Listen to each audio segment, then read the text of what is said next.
아멘. 우리 앞뒤 좌우 여러분과 인사하겠습니다. 주님의 은혜입니다.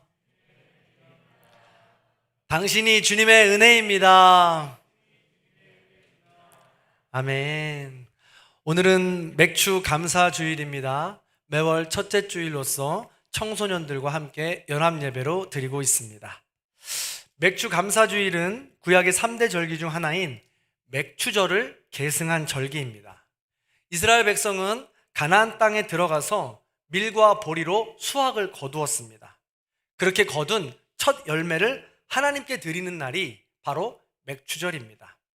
그들을 인도하셨고 생명을 지켜주심에 감사한 마음, 그 감사한 마음을 담아서 드리는 절기가 바로 맥추절입니다.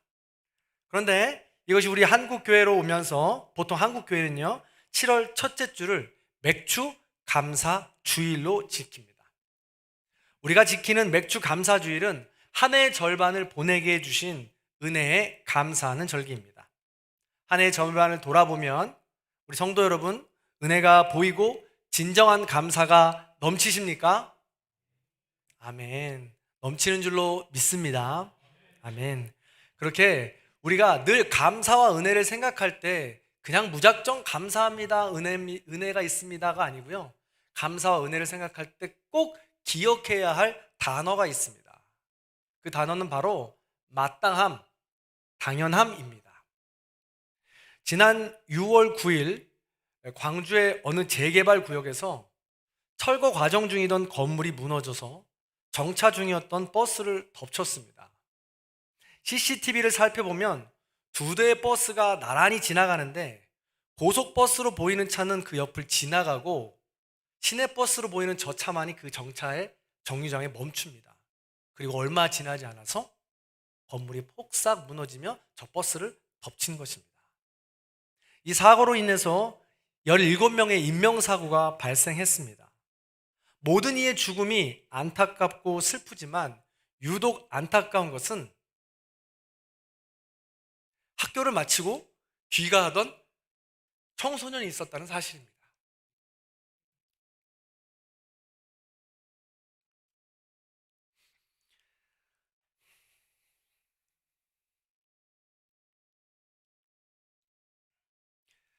학교에 가는 것이 당연했고 수업을 받고 돌아오는 것이 당연했습니다. 그리고 집으로 돌아가 맛있는 저녁을, 엄마가 해주신 맛있는 저녁을 먹는 일도 당연한 일이었습니다. 그러나 그 당연함이 그 친구에겐 당연하지 않은 일이 되었던 것이죠. 그 건물은 그 자리에 서 있었던 것이 당연하고, 비록 붕괴 작업이 진행된다고 할지라도 안전하게 작업해야 하는 것이 당연한 일이었습니다. 그런데 속속 드러나는 인간의 탐욕이 부른 이 사고는요, 그 당연함을 모두 무용지물로 만들어버렸습니다. 이처럼 우리의 삶은 우리가 생각하는 당연함이 당연하지 않은 세상을 살고 있습니다. 그래서 저와 여러분들의 지금 이 존재, 소유, 이 관계, 이 모든 것이 당연하지 않을 수도 있다는 것이죠. 그래서 다시 한번 이 소유, 존재, 이 모든 것들이 하나님의 은혜입니다. 그래서 그것을 기적이라고 말할 수도 있습니다. 저와 여러분이 여기 앉아 있는 것이 마땅하거나 당연한 것이 아니라는 것이죠. 오직 하나님의 은혜인 것입니다. 그래서 그 감사한 마음을 담아서 우리 앞뒤 좌우 여러분과 이렇게 인사해 봤으면 좋겠습니다. 당연히 제 옆에 계셔 주셔서 감사합니다. 반대쪽에도 인사합니다. 당연히 제 옆에 있어줘서 고맙습니다. 아멘. 그렇습니다. 우리가 이 땅을 살아가면서 수많은 일들을 우리가 맞이하게 됩니다. 수많은 사건 앞에서, 수많은 관계 속에서 우리는 그것을 해석하고 또 어떻게 살아갈 것인가 방향을 잡게 됩니다. 그렇게 나아가는데 가장 중요한 기준이 되는 것 중에 하나가 바로 이 마땅함, 당연함입니다. 헬라어로 이 마땅함, 당연함은 디케라고 합니다. 성경에서는 그것을 정의라고 하죠. 자, 한번 따라해 보실까요? 디케, 정의, 그렇습니다. 이 정의를 조금 쉽게 풀어보면 바른 생각, 옳은 일, 혹은 마땅함, 당연함이라고 해석할 수 있습니다. 즉, 마땅히 해야 할 일, 당연히 해야 할 일의 기준이 바로 정의가 되는 것이죠. 그래서 이것을 잘 지킬 때 올바른 길로 우리 개인은 걸어갈 수 있고 올바른 공동체가 될 수 있다는 것입니다. 이 기준이 잘 지켜질 때 말이죠. 자, 예를 들면 이런 것입니다. 하나님께서 천지 만물을 지으시고 사랑하는 아담과 하와를 만드셨습니다. 그리고 말씀하셨죠. 동산 중앙에 선악과가 있으니 그것만은 먹지 말아라. 그렇다면 아담과 하와는 마땅히, 당연히 그것을 먹지 말아야 합니다. 그것이 정의입니다. 그것이 지켜질 때 그들은 안전하고 평안한 삶을 살 수 있는 것이죠. 그런데 그것이 깨어지니까 관계가 깨지고 그 안에 죄의 대가가 들어오게 되는 것입니다. 자, 선악과를 먹지 말자. 이것은 아주 명확하죠.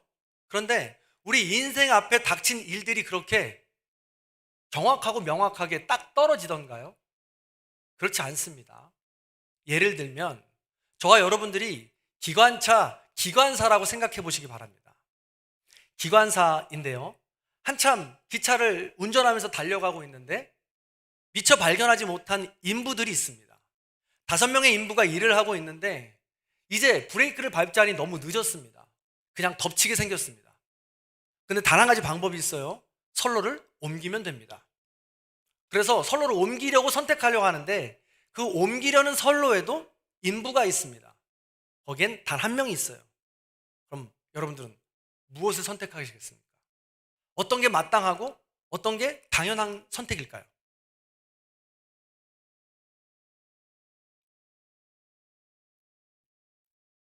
직접 물어볼까 봐 눈을 피하는 거죠.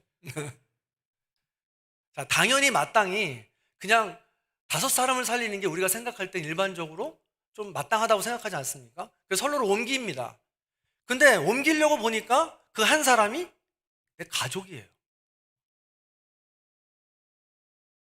그럼 어떻게 해야 될까요? 말도 안 되는 일이라고 생각할 수 있지만 우리 앞에 닥치는 일들이 사실 이렇게 마땅하거나 당연하거나 선택할 수 있는, 그렇게 정확하게 떨어지는 일이 그렇게 많지 않다는 것입니다. 그럴 때 우리는 이 인생 속에서 어떻게 그것을 해석하고 해결하며 그 방향을 잡아가면서 살아가야 되는가라는 것이죠. 바울은 어떻게 그것을 선택하며 살아갔을까라는 것입니다. 자, 오늘 말씀을 통해서 우리가 좀 더 깊이 생각해 보고자 합니다. 마땅함, 당연함, 이 정의를 해석하는 모습은 크게 2가지로 살펴볼 수 있는데요. 그중 하나가 바로 오늘 바울의 고백입니다.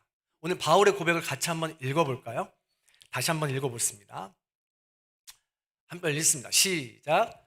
그러나 내가 나 된 것은 하나님의 은혜로 된 것이니 내게 주신 그의 은혜가 헛되지 아니하여 내가 모든 사도보다 더 많이 수고하였으나 내가 한 것이 아니요 오직 나와 함께 하신 하나님의 은혜로라. 아멘. 그 마땅함, 정의, 당연함, 이 어떤 사건이 내게 다가오잖아요. 그럼 그 사건 앞에서 우리가 해결할 수 있고 선택할 수 있는 첫 번째 방법은 바로 은혜입니다.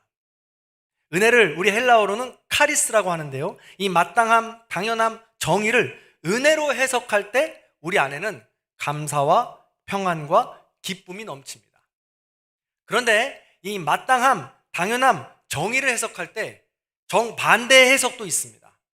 그것은 바로 죄의 근본이라고 할 수 있는 자기중심적인 해석입니다. 자기중심의 해석은 교만입니다. 교만은 헬라어로 휴브리스라고 합니다. 따라해 보십니다. 휴브리스. 휴브리스. 그렇습니다. 교만, 휴브리스로 정의를 해석할 때는 우리는 늘 불평과 갈등, 슬픔이 넘치게 됩니다. 자, 도표를 한번 보시겠습니다. 우리에게 어떠한 사건이 닥쳐왔을 때 그것을 해석할 땐 그건 당연히 그렇게 해야 돼. 그렇게 하는 것이 맞지. 상사로서, 또한 엄마로서, 아빠로서, 자녀로서 당연히 그렇게 해야 되는 거지 라고 그 일들을 해석할 때 그걸 하나님의 은혜로 선택할 것이냐 아니면 내 중심으로 교만을 선택할 것이냐에 따라서 그 결과가 달라진다는 것입니다. 자, 오늘은 이 두 가지 면에 마땅하면서 하나님의 은혜를 바울은 선택한 것입니다. 다시 한번 10절의 말씀을 읽어보겠습니다. 다음 페이지입니다. 읽습니다. 시작. 그러나 내가 나 된 것은 하나님의 은혜로 된 것이니. 아멘. 굉장히 유명한 말씀입니다. 나의 나 된 것은 하나님의 은혜로다. 나의 나 되었다라는 것은 존재적인 입장인 것입니다. 사람은 자기가 존재가 있다는 것을 인정받고 싶어 합니다. 그리고 거기에 맞는 삶을 살고 싶어 합니다. 그리고 그렇게 살다 보니까 이 삶의 주인이 나라고 생각합니다. 그래서 나는 끝까지 죽지 않을 거라고 생각해요. 죽음은 나와 먼 것이라고 생각합니다. 실제로 20세기 최고의 정신의학자이자 호스피스였던 엘리자베스 퀴블러라는 사람이 있습니다. 이 사람이 쓴 책 중에 죽음과 임종에 관하여라는 책이 있는데요. 말기 암을 선고받은 사람의 반응을 살폈던 책입니다. 대다수가 10중 8구가 보이는 반응 첫 번째가 바로 거부입니다. 부인이에요. 내가 말기암이라고? 내가 죽는다고? 말도 안 돼! 라는 것이죠. 그러다 두 번째 보이는 반응이 뭐냐면 분노입니다. 화를 낸다는 거예요. 내가 왜? 내가 무슨 죄를 졌길래? 내가 왜 이런 병에 걸려야 돼?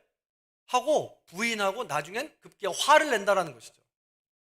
이런 과정들이 10중 8구 모든 사람에게 있다는 거예요. 그런데 생각해 보세요. 삶의 주인이 내가 아니에요. 삶을 주시는 분도 여호와시요 취하시는 분도 여호와이십니다. 하나님께 달려있는 것이죠. 그렇기 때문에 내가 지금까지 산 것만으로도 하나님의 은혜인 것입니다. 그래서 어떤 걸 선택하겠느냐는 거예요. 그런 일을 내게 닥쳤을 때 말기암입니다 라고 했을 때 하나님의 은혜를 선택할 것인가, 내 중심의 생각, 휴브리스, 교만을 선택할 것인가 라는 것이죠. 스스로 존재를 규정할 수 있는 분은 오직 한 분, 우리 하나님 한 분이십니다. 짐 사이먼이라는 하버드대 교수가 있습니다. 이 사람이 쓴 르네상스 테크놀로지라는 책이 있는데요. 20년 동안 주식 투자 수익률이 70%를 기록했다고 합니다. 저는 도대체 주식의 주자도 모르기 때문에 이 수익률이 70%를 기록했다는 것이 얼마만큼 위대한 것인지 감이 오지 않아요. 그래서 제가 어떻게 하면 이 사람의 위대함을, 이 사람이 대단한 것임을 표현할 수 있을까 찾아봤는데요. 이 사람이 연봉이요 2조 9천억 원입니다. 안 놀라시네요? 그만큼 받으시나 봐요? 네? 네. 이 사람의 연봉이 2조 9천억 원이에요. 대단한 겁니다. 상상도 할 수 없는 것이고요. 네. 어느 기업도 더 뛰어넘는 이런 연봉 아니겠어요? 제가 유일하게 아는 경제 투자자가 있는데 워렌 버핏이에요. 근데 이 워렌 버핏보다 더 유명해지는 사람이 바로 이 짐 사이먼이라는 사람이라는 거예요. 그래서 이 사람이 70%의 수익률을 냈다는 것은 주식은 되게 불확실한 것을 피해가고 확실한 것에 투자하는 것을 말하거든요. 그러니까 많은 사람에게 불확실한 것을 피해가면서 확실한 것을 제한하는 것이 바로 이 주식 투자가가 하는 일입니다. 그래서 70%를 했다는 것은 어마어마한 일이죠. 그런데 이 사람이 주식의 불확실성을 아주 확실하게 잘 제한했다면 자신의 인생의 그 불확실성은 확실하게 제한하지 못했다는 거예요. 이분에게 아들이 5이 있었습니다. 그런데 첫 번째 장남인 폴은 1996년도에 자동차 사고로 죽습니다. 그리고 둘째 아들인 닉은 2003년도에 인도네시아 발리에서 익사를 합니다. 그러면서 이 책에서 밝히기를 주식 투자율의 불확실성을 내가 잡을 수는 있었지만 인생의 불확실성은 잡을 수 없더라 라고 고백하더라는 거예요. 그렇습니다. 존재에 대한 이것을 확실하게 이야기할 수 있는 것은 우리 하나님 한 분밖에 없습니다. 그러므로 저와 여러분이 이 자리에서 이 시간에 오늘 이 눈을 마주치면서 예배를 드릴 수 있는 것은 하나님의 은혜인 줄로 믿습니다. 하나님께 감사와 영광을 올려드리시기를 바랍니다.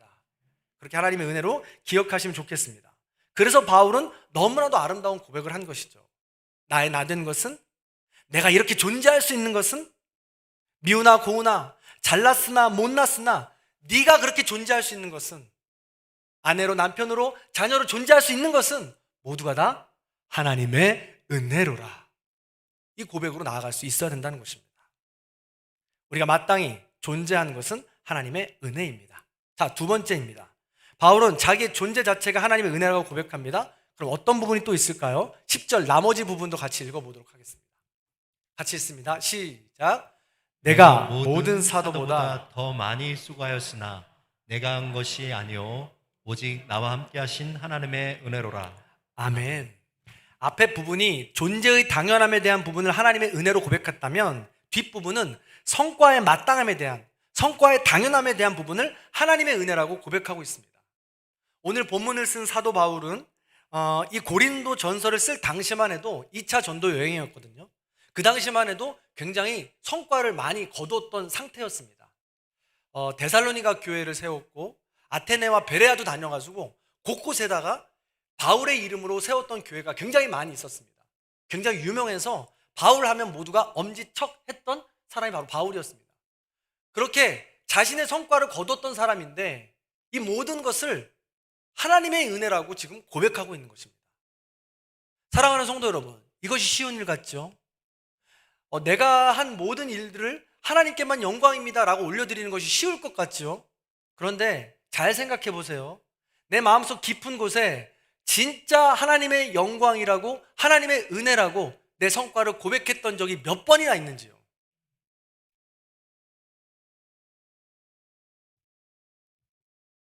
내가 한 일을 몰라주면 서운하고 누가 알아주기를 바라는 것이 인간의 마음입니다. 교회 안에서도, 가정 안에서도 마찬가지죠. 이것이 당연한 인지상정이기 때문에 어느 정도 필요합니다. 그러나 내 마음이 상처 입고 서운할 정도까지, 이것이 오랜 기간 쓴뿌리가 될 때까지 남는다는 것은 굉장히 잘못된 것이죠. 그렇기 때문에 이 모든 성과에 대해서 하나님께 은혜를 돌린다는 것은 쉬운 일이 아니라는 것입니다. 어느 유대인이 여행길에 올랐습니다. 뒤에 배낭을 짊어졌는데요, 그 배낭 안에 돈이 잔뜩 들었습니다. 어마어마하게 들었어요. 그런데 한참은 여행을 하다 보니까 굉장히 오래된 낡은 출렁다리가 있었습니다. 흔들릴 때마다 삐걱거리는 소리가 마음을 두렵게 했습니다. 발을 내밀어서 한 걸음 두 걸음 내딛는데 도저히 무서워서 못 건너겠어요. 그래서 딱 잡고 기도합니다. 하나님, 제가요 이 다리만 건너게 해주시면 제 가방에 돈 보이시죠? 아시죠? 제가 절반을 드릴게요. 그러니까 이 다리 꼭 무사히 안전하게 건널 수 있게 도와주세요. 그리고 그 다리를 건넙니다. 한참을 건너는데 반쯤 갔어요. 근데 다행히도 삐걱거리는 소리는 나지만 다리가 좀 안전한 것 같아요. 좀 더 걸어갑니다. 그래서 목적지가 이제 보이는 거예요. 그러니까 이 유대인의 마음이 흔들리기 시작하는 거예요. 아까 했던 기도가 생각나는 거예요. 어떡하지? 절반이나 드린다고 했는데, 어떡하지? 아까워서 어떡하지? 그러면서 유대인은 거의 다 도착할 때쯤에 대해서 다시 한번 기도합니다. 하나님, 제가 생각해보니까 해야 될 일이 너무나도 많이 있네요. 불쌍하고 갓난하고 힘들고 어려운 사람들을 내가 도와줘야 되겠네요. 그러니까 반에 반, 그 절반만 드리면 안 될까요? 그렇게 기도를 마치는 순간 갑자기 바람이 불더니 다리가 휙 흔들리는 거예요. 그때 이 유대인이 뭐라고 했게요? 아유, 하나님, 농담도 못해요. 농담이에요. 아유, 짓궂기도 하셔. 농담이지. 아유. 그러면서 우스갯소리지만 이 유대인의 모습이 저와 여러분의 모습이라는 거예요. 우리 그렇게 기도하잖아요. 이 시험만 잘 보게 해주세요. 이 시험만 합격하게 해주세요. 그럼 내가 하나님 말씀대로 할게요. 더 열심히 살게요. 하나님, 그것만 내가 그 일만 잘 통과되면 내가 배로 드리고요, 더 많은 시간 드리고요, 더 잘할 수 있어요. 근데 막상 그 일들이 다 지나가면 언제 그랬냐는 듯이 내 어깨에 그게 성과가 올라가잖아요. 어깨를 으스대잖아요.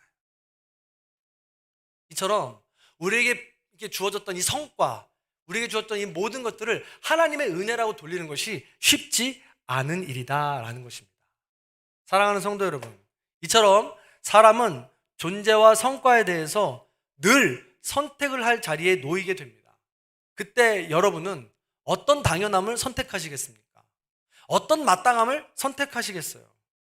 마땅함, 당연함이라는 이 정의 앞에서 카리스, 하나님의 은혜를 선택하시겠습니까? 아니면 휴브리스, 자기 중심에 해서 교만으로 선택하고 있으십니까? 무엇을 선택하시겠어요? 우리는 늘 선택의 자리에 있습니다. 카리스냐, 휴브리스냐, 어느 것을 선택하실까요? 아주 평범한 일상 속에서 우리가 적용점을 좀 찾아봤으면 좋겠습니다. 우리가 말씀을 들을 때 항상 기억하세요. 적용점을 찾아내야 됩니다. 이 말씀을 가지고 내 삶에 어떻게 적용할 수 있을까라는 것이죠. 자, 저와 여러분은 많은 분들이 남편으로서, 아내로서, 아빠로서, 자녀로서 살아갑니다. 자, 그럴 때 한번 생각해 보시길 바라요. 남편이 일이 고단해서 늦게 퇴근해서 집으로 들어갔습니다.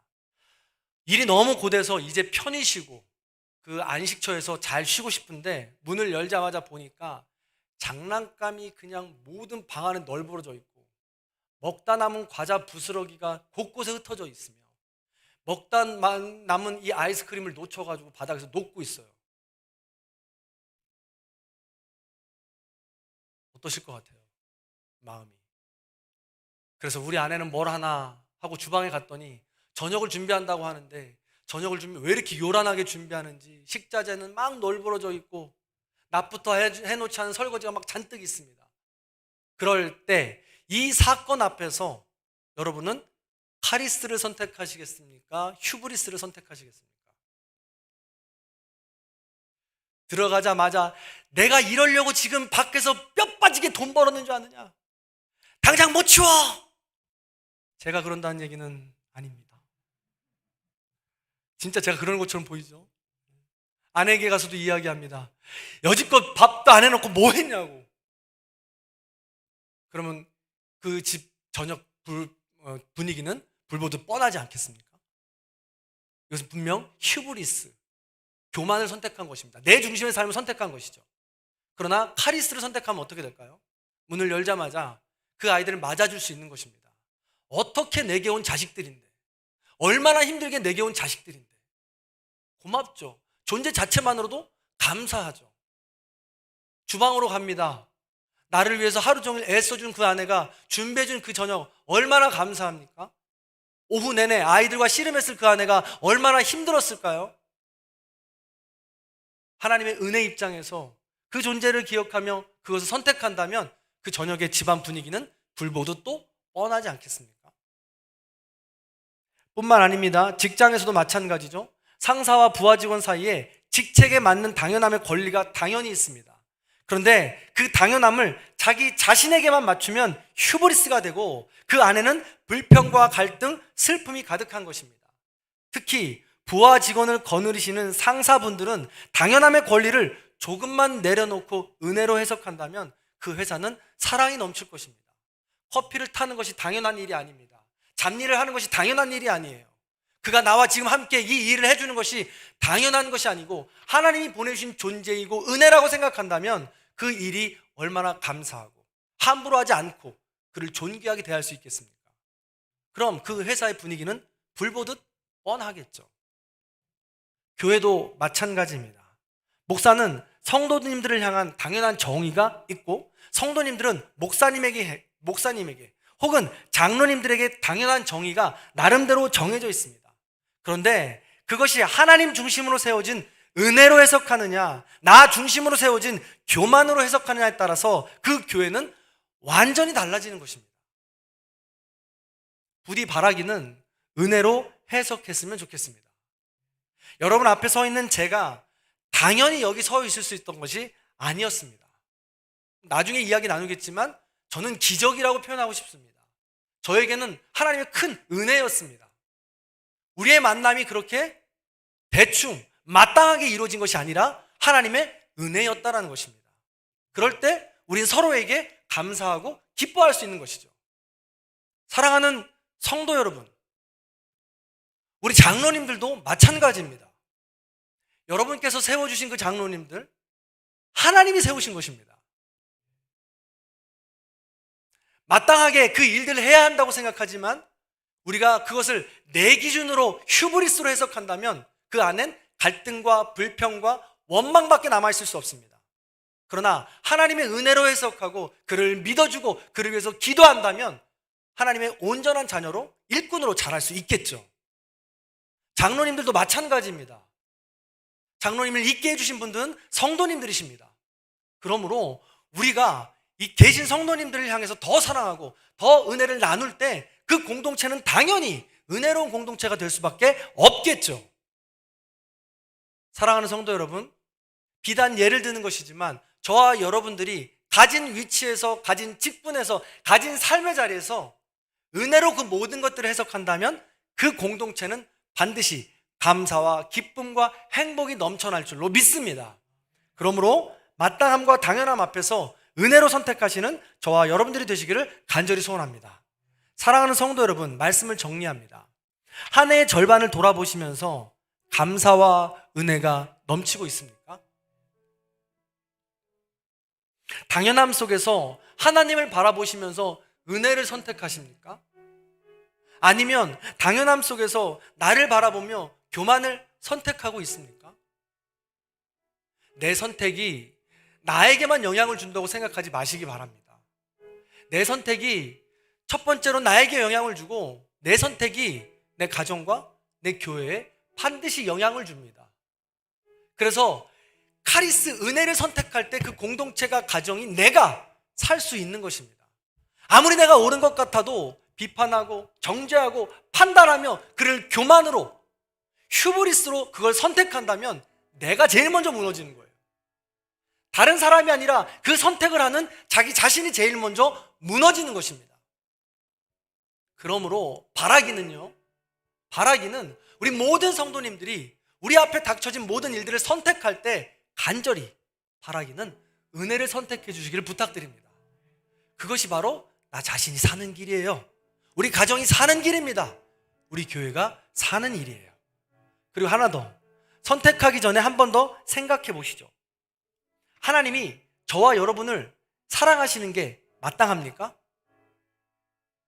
매일같이 동일한 죄를 반복하고 연약함 속에서 실수하는 저와 여러분을 위해서 하나밖에 없는 예수를 보내주신 것이 마땅합니까? 매일같이 하나님을 무시하면서 내 뜻대로 내 맘대로 살아가는 나를 위해서 사랑하는 아들을 보내주신 것이 마땅합니까? 내가 가진 건강으로 나만을 위해서 그 건강을 사용하는데 우리에게 건강을 주시는 것이 마땅하냐는 거예요. 주신 물질을 나만을 위해서 쓰고 내 배만 배부르기 위해서 사용하는데 더 풍성한 물질로 채워주시는 것이 당연한 겁니까? 이 모든 것이 하나님의 은혜인 것입니다. 하나님의 은혜로 고백할 때 우리는 더 겸손할 수 있고 더 성숙하고 성장하며 하나님의 자녀답게 거듭날 수 있는 것입니다. 부디 2021년 하반기를 시작하면서 이 하나님의 은혜를 선택하시고 풍성하게 하나님과 교제하시는 저와 여러분들의 삶이 다 되시기를 간절히 소원합니다.